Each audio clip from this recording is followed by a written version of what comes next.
Hello, Mom and Dad. Welcome to Hobbit Land. We have been walking through the Hobbit with your 7th grade students since the beginning of the year, and we're just about done with it. We've done a lot more than just the Hobbit, but this has been our base text. And we are in our last week. Next Friday morning is due their big essay with from this entire unit. They just finished up their comic book, their little story book that they made of their own personal hero's journey, and they were supposed to take a little something that was personal to them, an actual thing that happened to them somehow, and then blow it all out of proportion and add all kinds of stuff to it to create this big story of a hero going through all 12 stages. Now, we have been practicing all along looking at Bilbo Baggins in this story as the ideal hero, according to this guy Joseph Campbell's 12 Stages of the Hero's Journey.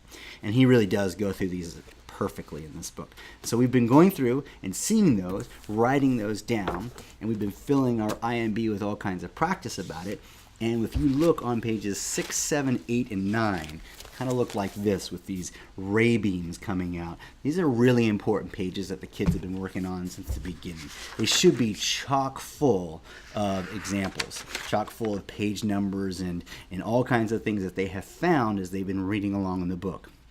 Some kids will have written down more than others, but I have been telling them almost every single day, the more you write down here, the easier it will be for you to write your big essay.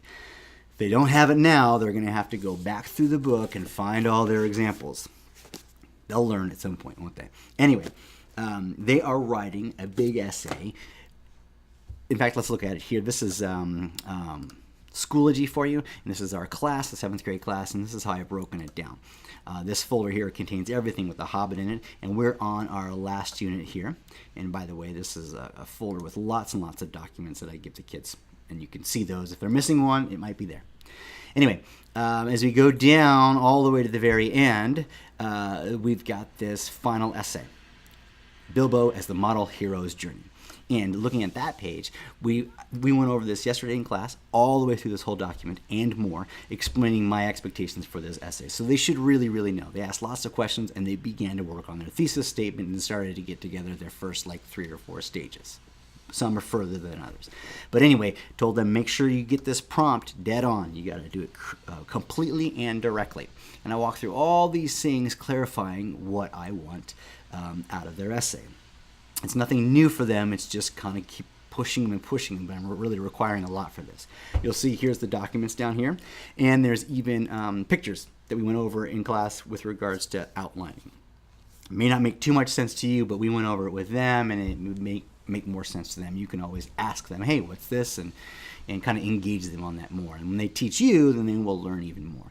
But let's go through the IFEETS thing. IFEETS is this I-F-E-E-T-S, IFEETS. It's silly, spelled like this with a capital E's at the top there, a capital F-E-E, and because that is where the fee is where the money is, okay? That's the joke I use to remember that you got I, which is the introduction, F-E-E, this is a focus, clear statement, E is evidence, and E is explanation of that evidence towards your clear focus statement. Okay, and then there's T, transitions, and they're important, but they're not quite as important.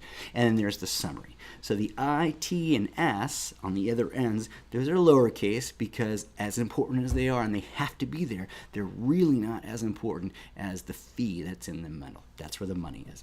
And over and over and over again, these kids are going to be writing the fee in the sense they're going to give me a really clear focus statement, and they're going to give me examples or evidences or proofs from the text, citing them, and then they're going to have to explain why that proof is a really good reason or really good proof, evidence, or example for their focus statement. The thesis statement of the whole essay is focused, and all the subpoints below have focus statements. So this is kind of outlining them exactly what I want to see in their essay. And ultimately, they're answering this prompt at the very top here. They're going to answer that directly and completely. So what else have I got here?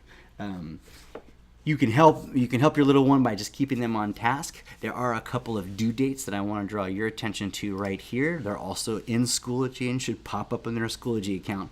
But this coming Tuesday, when they turn in their IMB check, or turn in their IMB notebook for a check, I am expecting that on page 32, I believe it is, 31, 33. Haha. 32 is the notes that we took on the essay itself, going through that chart I just showed you with the I-feats. And then over here, they started to build their outline in class yesterday.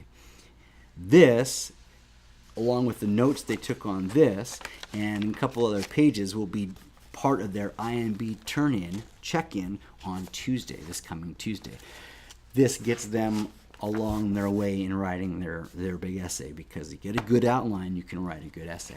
So anyway, you got to make sure they get that done by Tuesday. It's really important, first of all, for the IMB check, and second of all, so you know they're moving along and getting this essay done. I was strongly encouraging them to have a full draft, like their essay written, by Wednesday morning for class. It's not going to be graded, and it's not even due on that day, but my suggestion and urge to them is to have a full draft done by Wednesday.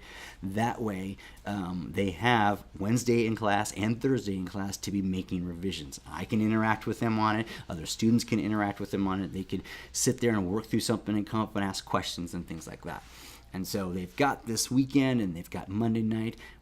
And we're going to use Monday, Tuesday, Wednesday, and Thursday all to work on this essay in class. So they have lots of times in class, but they're going to need time at home. I just wanted to let you guys know that is what I'm doing.